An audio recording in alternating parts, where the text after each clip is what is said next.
السلام علیکم ورحمۃ اللہ وبرکاتہ۔ سامعین، لوگوں میں یہ بات بعض غیر معتبر کتابوں میں مذکور ہونے کی وجہ سے مشہور ہو گئی ہے کہ 10 قسم کے جانور جنت میں جائیں گے۔ ان کے نام یوں ذکر کیے جاتے ہیں: حضرت محمد صلی اللہ علیہ وسلم کی اونٹنی، حضرت صالح علیہ السلام کی اونٹنی، حضرت ابراہیم علیہ السلام کا بچڑا، حضرت اسماعیل علیہ السلام کا مینڈا، حضرت موسیٰ علیہ السلام کی گائے، حضرت یونس علیہ السلام کی مچھلی، حضرت عزیر علیہ السلام کا گدھا، حضرت سلیمان علیہ السلام کی چونٹی، حضرت سلیمان علیہ السلام کا ہدہد، اور 10ویں نمبر پر اصحاب کہف کا کتا۔ کسی بھی صحیح دلیل سے ثابت نہیں ہے کہ دنیا کے یہ مذکورہ حیوانات جنت میں ہوں گے، اس لیے ہم یہ نہیں کہہ سکتے ہیں کہ فلاں فلاں جانور جنت میں جائے گا۔ البتہ بعض روایات کی روشنی میں چند قسم کے حیوانات جنت میں ہوں گے، اس کا ثبوت ملتا ہے۔ ان میں پرندے ہیں، بیل ہے، بکری ہے، اونٹنی ہے، گھوڑا وغیرہ۔ پرندے کے جنت میں ہونے کی دلیل اللہ تبارک و تعالی کا فرمان ہے وَلَحْمِ طَيْرٍ مِّمَّا يَشْتَهُونَ، سورہ واقعہ آیت نمبر 21 میں اللہ فرماتا ہے، اور چڑیا کا گوشت جس کو وہ پسند کریں گے۔ صحیح مسلم میں ہے کہ ان شہیدوں کی روحیں سبز رنگ کے پرندوں کے قالب میں ہیں، ان کے لیے قندیلیں ہیں جو عرش سے لٹک رہی ہیں۔ وہ روحیں بہشت میں سے جہاں سے ان کا جی چاہتا ہے میوے کھاتی ہیں، پھر ان قندیلوں میں جا کر بسیرا کرتی ہیں۔ جنتیوں کی غذا میں بیل کا گوشت بھی ہوگا، جیسے مسلم کی ایک لمبی حدیث کا ایک ٹکڑا ہے۔ اللہ کے رسول صلی اللہ علیہ وسلم نے فرمایا، جنتیوں کے لیے جنت میں چرنے والا بیل ذبح کیا جائے گا جس کا گوشت انہیں کھلایا جائے گا، اور اسی طرح جنت میں بکری کا بھی تذکرہ ملتا ہے۔ حضرت ابو ہریرہ رضی اللہ تعالیٰ عنہ کہتے ہیں کہ اللہ کے رسول صلی اللہ علیہ وسلم نے فرمایا، تم لوگ بکری کے ٹھکانے میں نماز پڑھو اور اس کی ناک سے بہنے والی مٹی صاف کر دو، کیونکہ یہ جنت کے حیوانات میں سے ہے۔ یہ صحیح جامع کی روایت ہے۔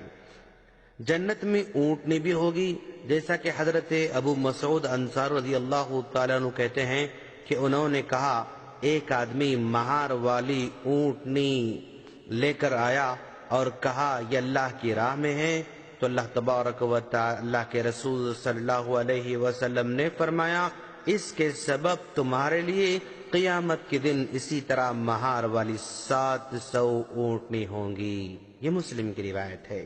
جنتیوں کی سواری سرخ ہیروں کے گھوڑے ہوں گے، جیسا کہ سلیمان بن بریدہ رضی اللہ تعالیٰ عنہ اپنے باپ سے بیان کرتے ہیں کہ ایک شخص نے نبی کریم صلی اللہ علیہ وسلم سے سوال کیا، کیا جنت میں گھوڑے ہوں گے؟ تو آپ نے فرمایا، اگر تمہیں اللہ تعالیٰ نے جنت میں داخل کیا تو اگر تم چاہو کہ تو سرخ ہیروں والے گھوڑے پر تمہیں سوار کیا جائے گا، اور وہ جنت میں تمہیں لے کر جہاں چاہو اڑیں گے، ایسا ضرور ہوگا۔ پھر ایک شخص نے کہا، اللہ کے رسول، کیا جنت میں اونٹ بھی ہوں گے؟ تو آپ نے اسے اس طرح جواب نہ دیا جیسے پہلے شخص کو دیا تھا، تاہم آپ نے کہا، اگر تمہیں اللہ تعالیٰ نے جنت میں داخل کیا تو اس میں تمہیں وہ سب کچھ ملے گا جس کی خواہش تمہارا نفس کرے گا اور جس سے تمہاری آنکھوں کو لذت ملے گی۔ یہ ترمذی کی روایت ہے، اور اسی طرح اس کو شیخ البانی رحمہ اللہ نے حسن بھی قرار دیا ہے۔ یہاں ایک اہم بات یہ جان لینا ضروری ہے کہ ہم نے ابھی جن جانوروں کا تذکرہ کیا ہے کہ جنت میں ہوں گے، ان کے متعلق یہ عقیدہ رکھنا ہے کہ ان حیوانات کے صرف نام دنیاوی ہیں، مگر دنیاوی جیسے حیوانات نہیں ہوں گے۔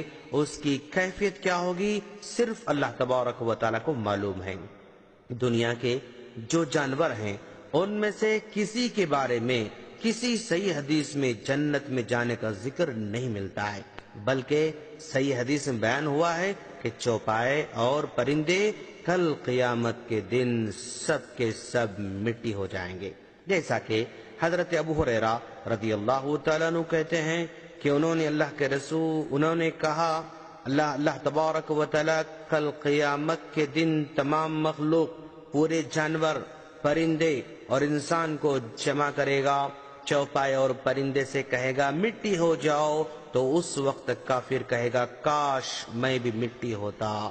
یہ سلسلے صحیح کی حدیث ہے۔